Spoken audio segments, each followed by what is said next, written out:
Hello, hi, hey, howdy. Wait a second. Hello, hi, hey, God damn it. Here we go. Hello, hi, hey, howdy. Welcome to Cover to Cover. This is going to be a new series I'm going to be starting where I cover not just comic books, but a lot of things that are going on in media, but mostly comic books. We'll see how it goes at least. If you guys enjoy it, let me know in the comment section below. Hit the like button, subscribe, all that good stuff. So, without further ado, let me go ahead and introduce you guys to what I like to consider. I probably should have started on the cover. Uh, Introduction to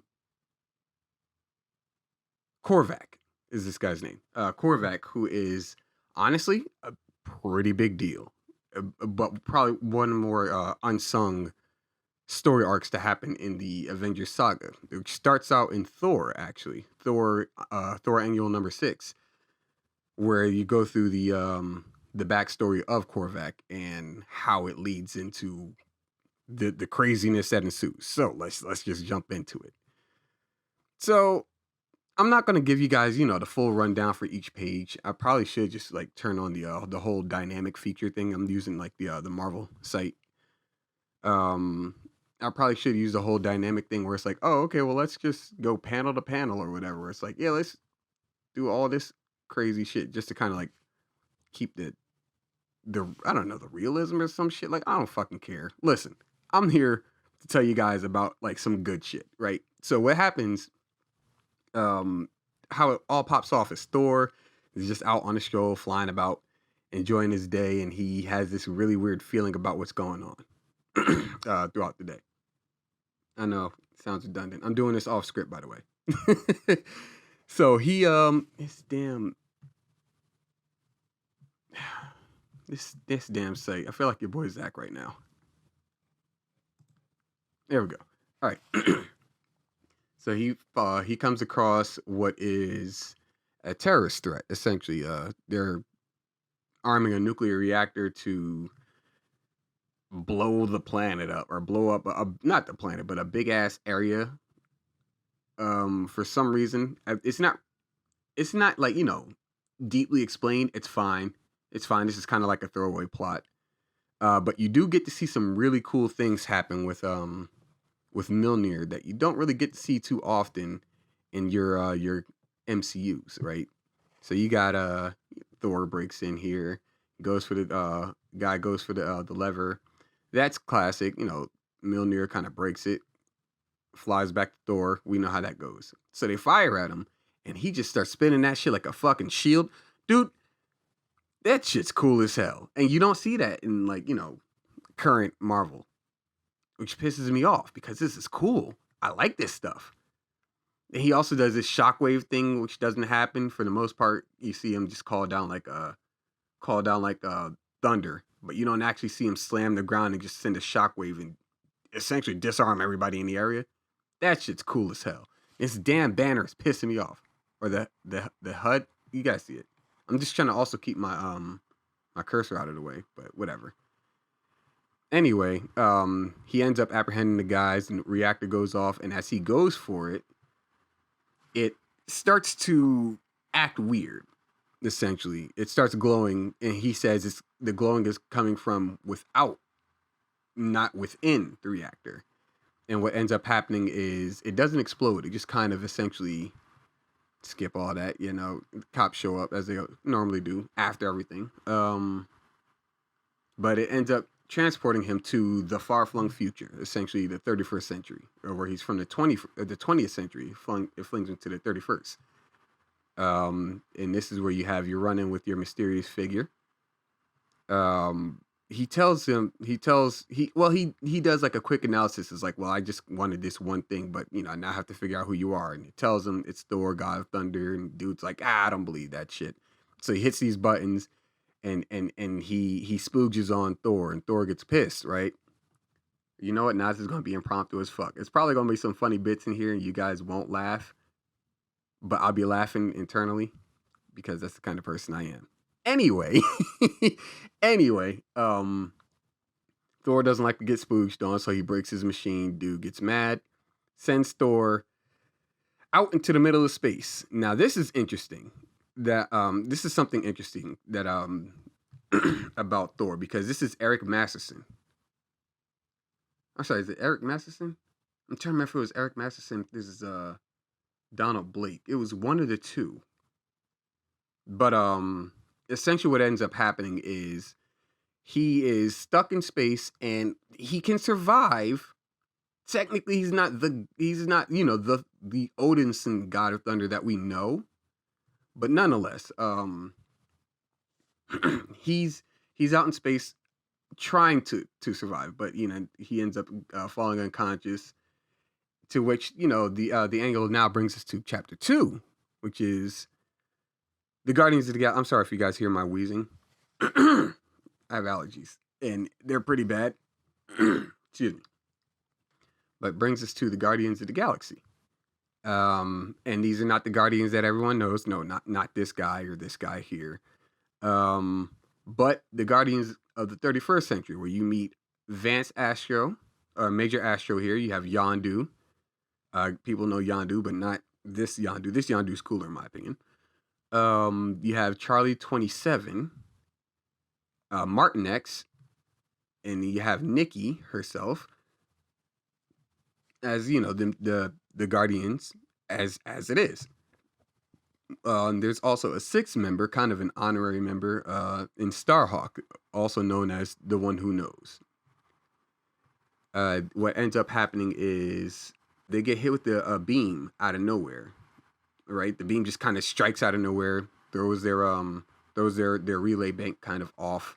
I'm reading this. I'm reading a little bit as I go, by the way. If you guys are trying to figure out how I'm so quick on these words, it's because I'm good at what I do. Anyway, the relay race kind of shifts, comes undone, and you get to see a display of power, right? This is one of the things I really enjoy about like classic comics, is you get a display of power from these from like characters you don't know or characters you would want to have an interest in. You're just like, oh well, they look kind of cool.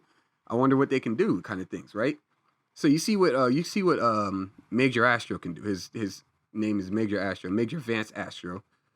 But you see what he can do. He can use psychokinetic force to press the wrong keys. There we go. You use psychokinetic force to essentially hold the thing in place, and you see Charlie 27. He just does the whole hold in place as a strongman kind of character, and you see these electric wires going crazy. Now this is where Yondu really shines, where he comes in with the arrow made of living Yaka metal that he essentially sends. He does like the whole whistling thing that you see in the movies and stuff. He does that, which I thought is pretty cool. He just fires it off and he just wraps them all up, tangles them, knots them up, and then like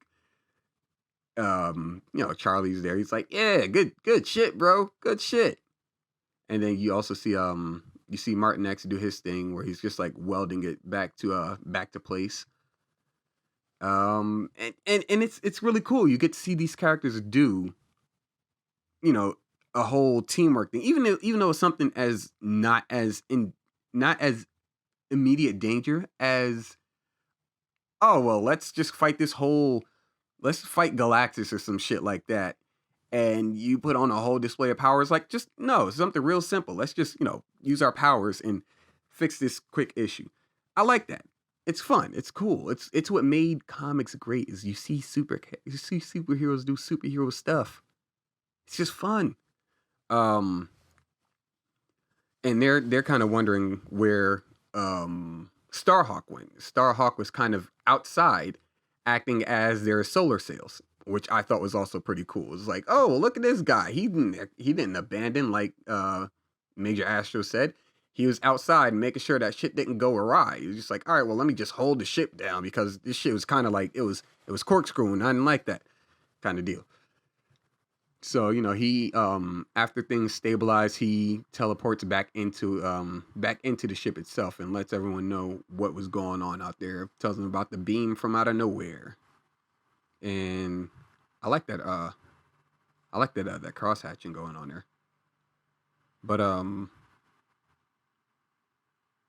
what ends up happening is they now track down where that they backtrack where the beam came from, essentially.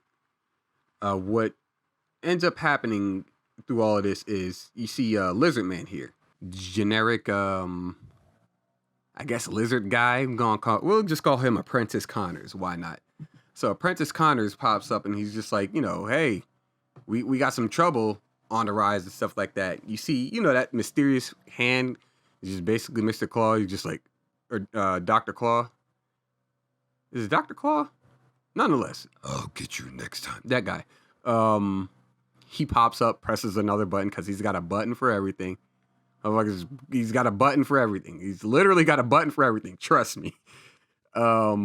See what I mean? He's got a button for everything. Oh, let's press this button and call in a swarm of fucking rocks, space rocks, just slamming into the Guardians essentially. So now they take evasive maneuver 12 and they get the fuck out of there, which is good. You see some competence. They don't just take the brunt of the hit and just like, oh, well, let's careen into their tractor beams and now we're just their prisoners kind of deal. Anyway, they're like, okay, well, we gotta figure out how that whole meteor storm just happened out of nowhere and why it targeted us specifically. And Starhawk says, all right, well, I'm on the case, and he leaves the ship to go find out what's going on out there. And as he's flying around through space, he comes across iced over Thor, who is still alive.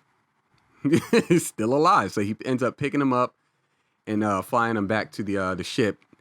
And this is something that I really enjoyed. This little bit here with Nikki, where she kind of has the hots, pun intended, for Thor.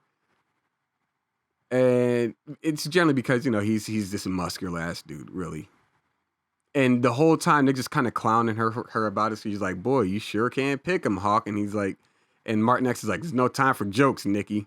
Just shut up. He should be dead. Quiet, woman. Oh, I love it.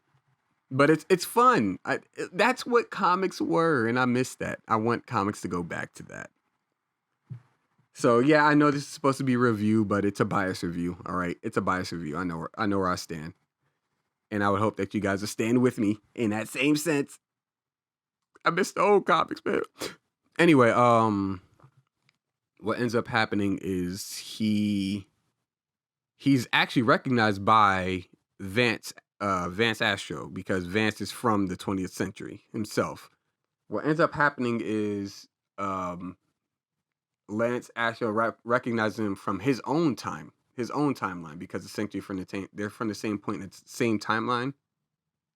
Just fucking Marvel decided to make the whole multiverse thing a thing, so it's like, their specific timeline. Anyway, Thor is like, yep, confirmed, I am definitely Thor. You can tell because I was frozen over in space and still alive. I'm good at what I do. Anyway, they bring it to chapter 3, where you do get the full kind of backstory of Korvac, who is this gentleman here in the purple. You come across Korvac and his lackeys, essentially. What ends up happening is there's a little beef between them. You got Korvac himself. You got what's his name? Prom Night Dumpster Baby up there up top. Under him, you got Teenage Mutant Ninja Dinosaur. Next to him, you got not Janemba, Silly Putty right there in the lower corner, and then right next to Korvac, you got Apprentice Connors.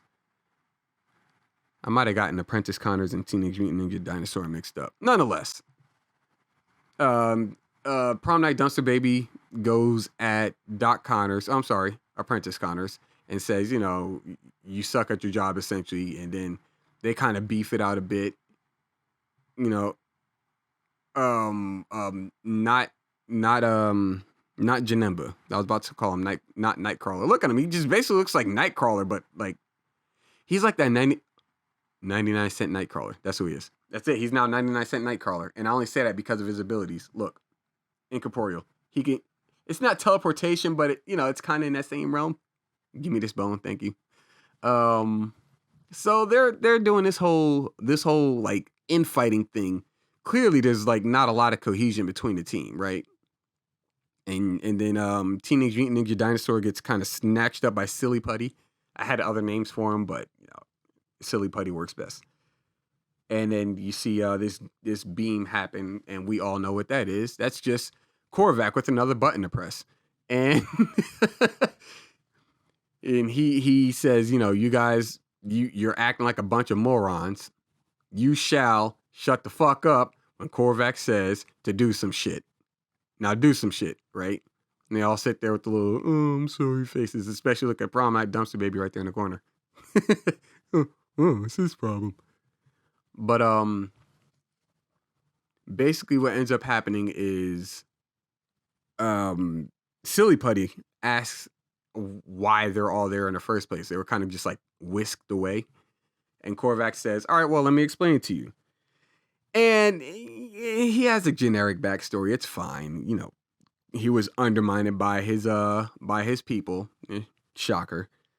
So when the Badoons attacked or invaded his hometown, he naturally sided with them. He's like, well, I mean, if you guys are going to mistreat me, I'm just going to side with the people that are going to mistreat you. And, guess what happens? He kind of like gets betrayed by them too, Shocker. He ends up overworking himself, trying to get shit done. And they're just like, oh, well, since you want to sleep on the job, we don't have to worry about that if we turn you into a motherfucking supercomputer. So they turn him into a supercomputer. And now he has no need for breaks, but at the same time, they fucked up in that he can now think on like levels way faster than what he should normally. So he ends up, mutinying. He mutinies and turns on him. Basically what ends up happening is he's snatched up by Jeff Goldblum to then fight Benedict Cucumber. And in hand-to-hand, well, not necessarily hand-to-hand combat. It's just that Benedict Bandersnatch decided he wanted to fight him hand-to-hand. And that was a mistake on Cabbage Patch's part because Korvac was like, yeah, I'm just going to take this L on purpose because I'm trying to understand what the Grandmaster's abilities are. And that's kind of his Korvac's super ability is that he can essentially analyze and synthesize just about anything, I guess you can say.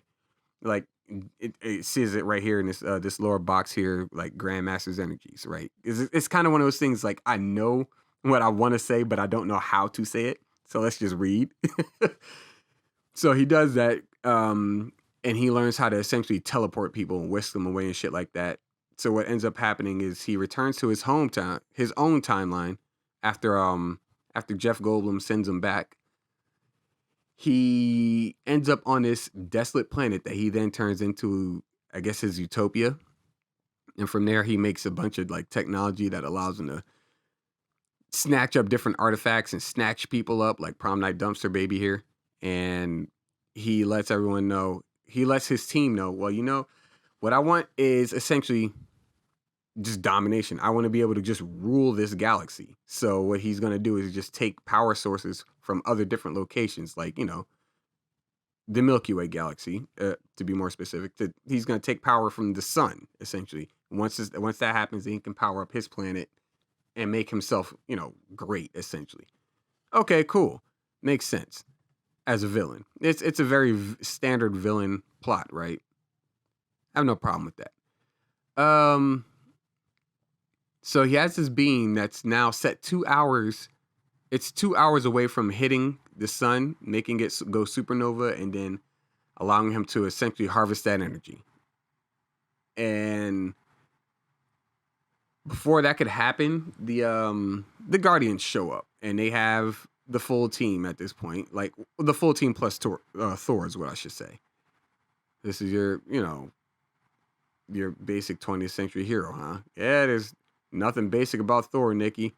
And he kind of like goes through the whole, Thor is this, that, and the other. And they're just like, I kind of don't believe you.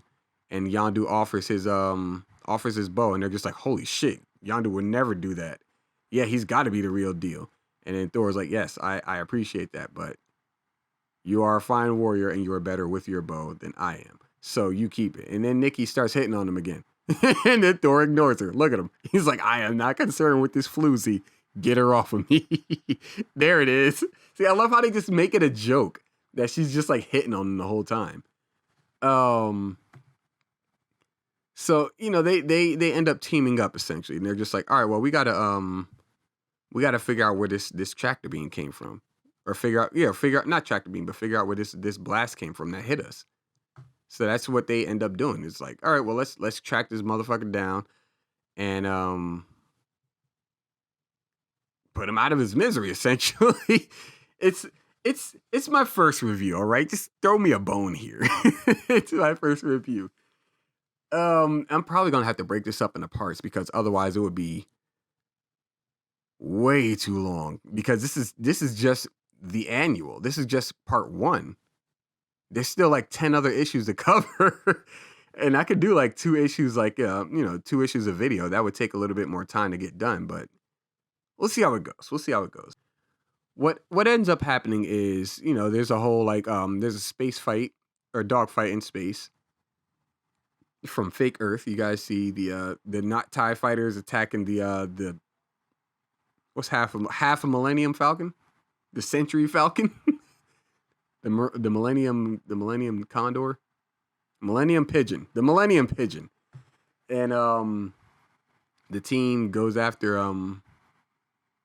the team essentially they take them down, right? Or they take down the ships and they're like, all right, we got to beam down to that planet. So that's essentially what they do. They kind of like they beam on down. And what's really cool about the Millennium Pigeon is that it has like an autopilot kind of system. So it's like, all right, well, after some time it'll just return to its owner, which is them. So whenever it'll just keep flying around, essentially, it's on autopilot. And I was like, oh, that's really cool. So they beam down to the planet, and they're just like, all right, well, we're here. We got to find out where these guys are, and that's where Chapter 4 happens, where you have your run-in with Ninja Dinosaur. For some reason, Apprentice Connors' shape keeps changing. I don't know if that's just like one of his abilities, because these are kind of like bit villains. If it's his ability to be able to change from like a bipedal to quadrupedal and just like grow in size. If that's the case, then that's kind of cool. I'm not gonna lie. You have not Nightcrawler right here. Not even the Blob. The Flan. He is the Flan. But they're all like, all right, well, you're not getting through. There's Prom Night Dumpster Baby. They're like, you're not getting through. You shall not pass. And they're just like, all right, well, we got to combat these guys. We got to get them out of the way because we got to get to their boss, essentially. Figure out what the hell's going on and how to stop it.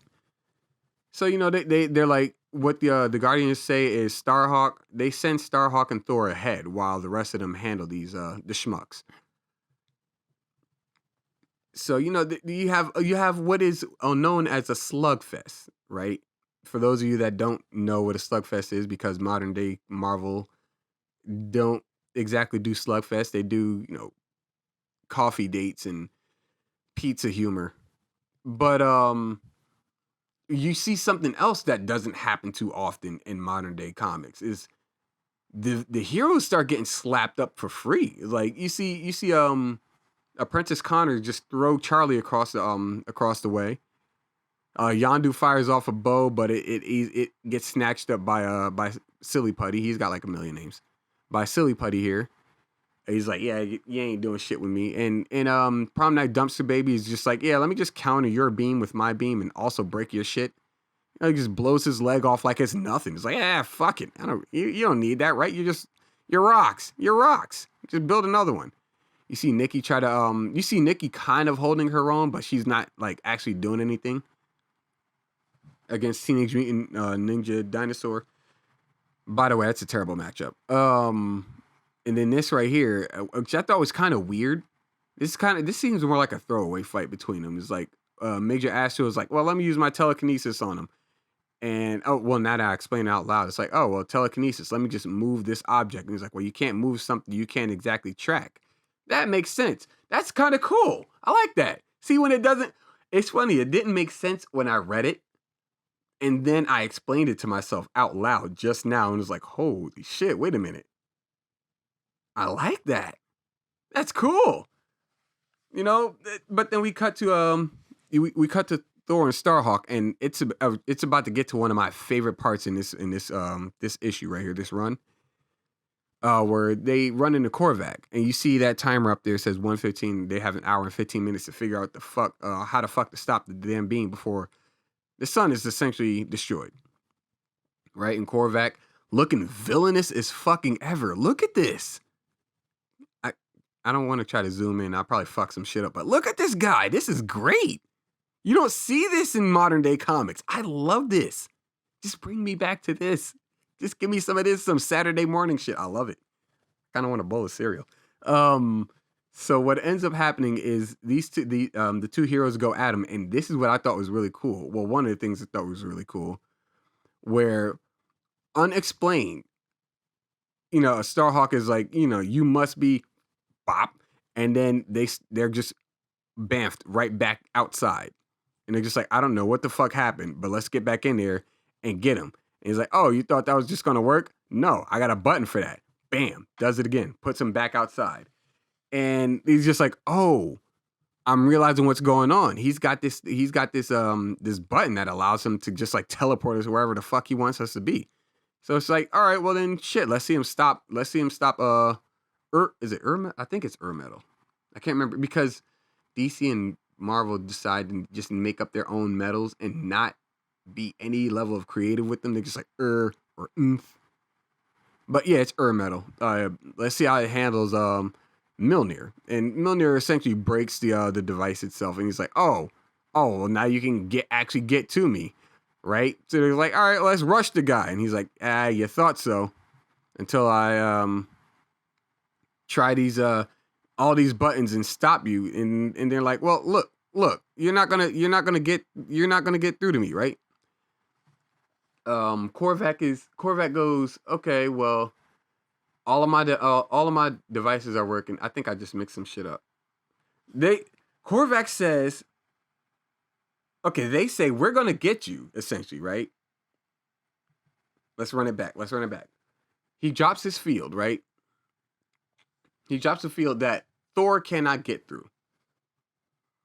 Excuse me. He drops like a field that that Mjolnir can't get through, and he's just like, oh, well, you can't really do shit from this side. And Starhawk is like, well, I can do some shit, and blows that bitch apart. So then they're like, Korvac is like, stop blowing through all my fucking defenses, you sons of bitches. So what he ends up doing is just like, hitting him with this really cool ability, right? Oh, I think that's a really cool picture, by the way. Thou art as mad as the terrorists of yore, speaking of liberty, but dealing in death. That's a great fucking line. I love it. Speaking of liberty, but dealing in death. I need that on a shirt. But nonetheless, Korvac unleashes his ultimate ability. It's not his ultimate ability. It's just one of his really cooler ones. The thing that like I really enjoyed. He ends up hitting Starhawk.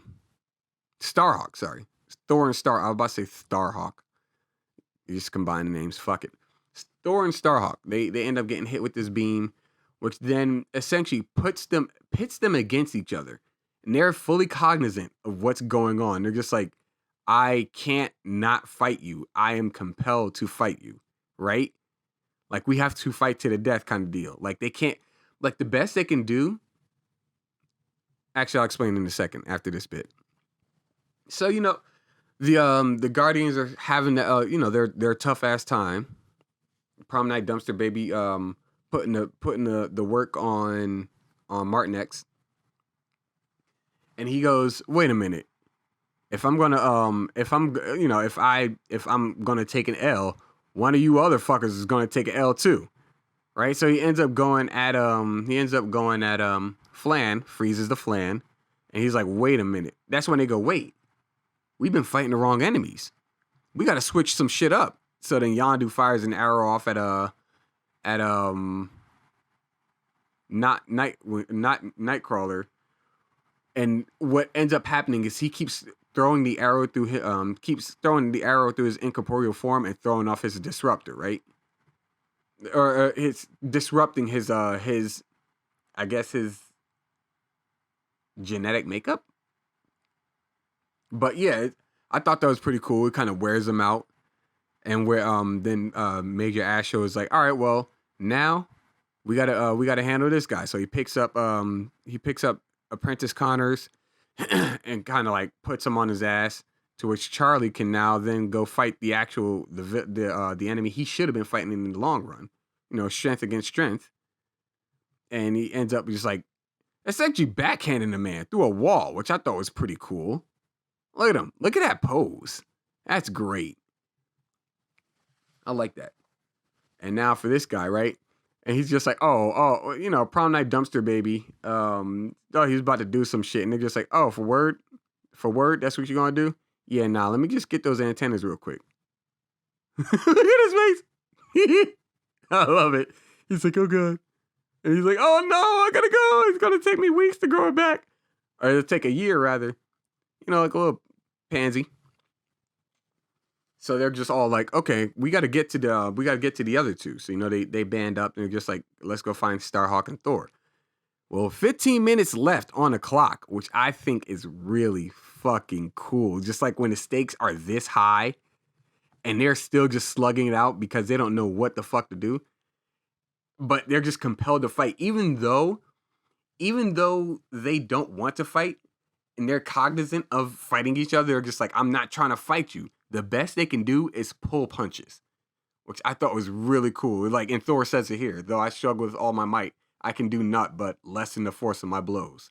And it's just like, that's so cool. So they're kind of like out of control of themselves because of some crazy ass device. It wasn't even a device, it was just his ability.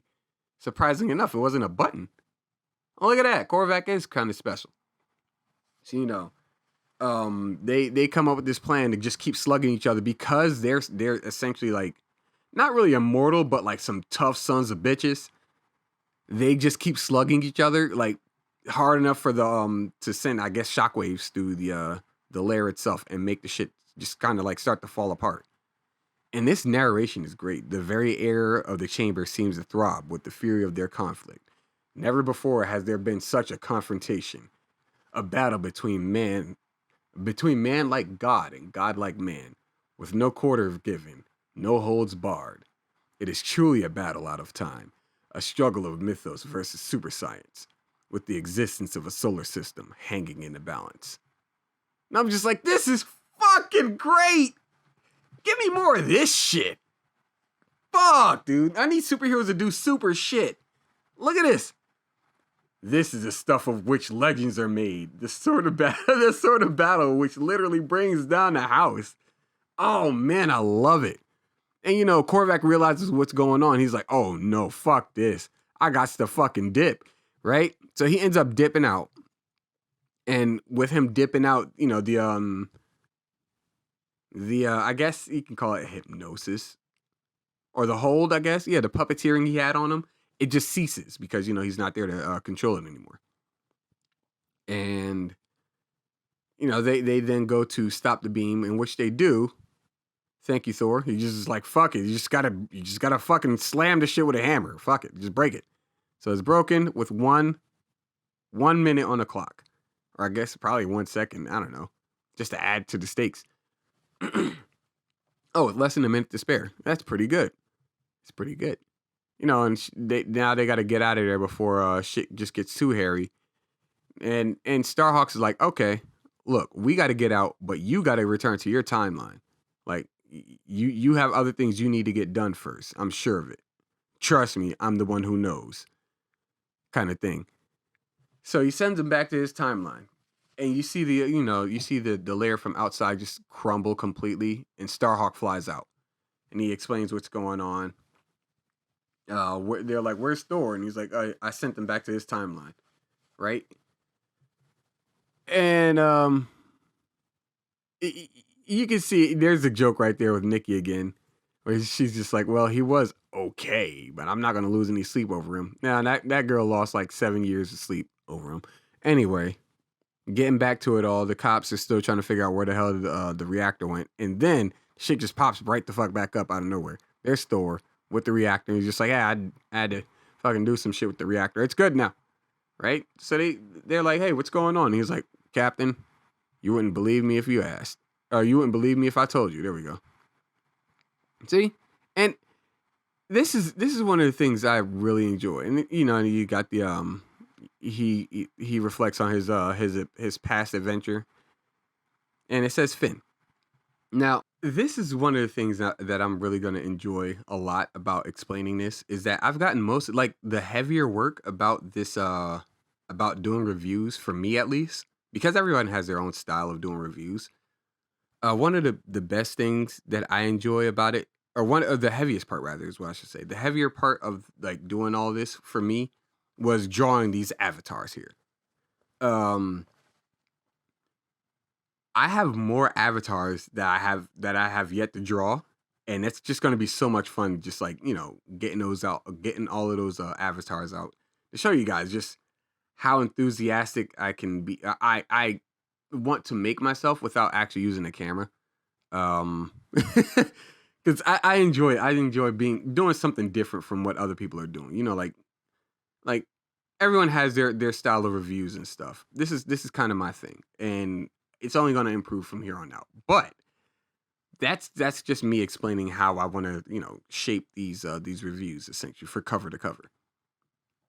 Um, I don't I don't know how I was fortunate enough to come across the Korvac saga, but I'm very interested in like every character that's been mentioned. And, like I remember at one point in my life, back when I was a kid, I would see if I would see a cover like this, I'd be like, "Oh, I know Thor," and Thor would be the only one on this entire cover that I would know. It's just like, "Oh, well, Thor," and it says Guardians of the Galaxy right there, and then Korvac is right there, and his Minions of Menace, and like I don't know any of this. Now it's just like I have the ability to find all of this stuff out, and not only that, find out more about them because of how accessible that these issues are. 'Cause I pay for the Marvel subscription. I know I'm evil for doing it. I get it, but like it's the most it's the easiest way for me to actually find all this stuff without sailing the high seas. Um, I really the one thing I do like about I guess this whole thing, the whole like Marvel Unlimited thing, is they give you access to the entire catalog of comics, spanning from like current year all the way back to like maybe the start of it all, maybe all the way back to Amazing Fantasy. Like I'm just sitting here like I can read this shit for days if I had time.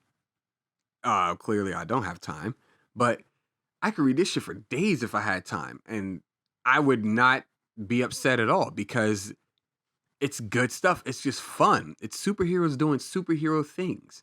That's what we enjoy. Well, we being like, actual comic fans or superhero fans, Western superhero fans.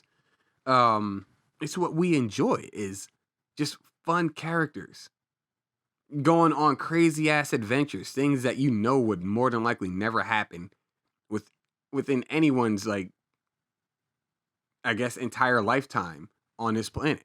It's like this is fun. Let's make more stuff like this, right? Where you have villains with villainous plots, where you have heroes that don't fully understand the grand scheme of it all, but are willing to stop any level of like evil because it's evil. Let's bring that back.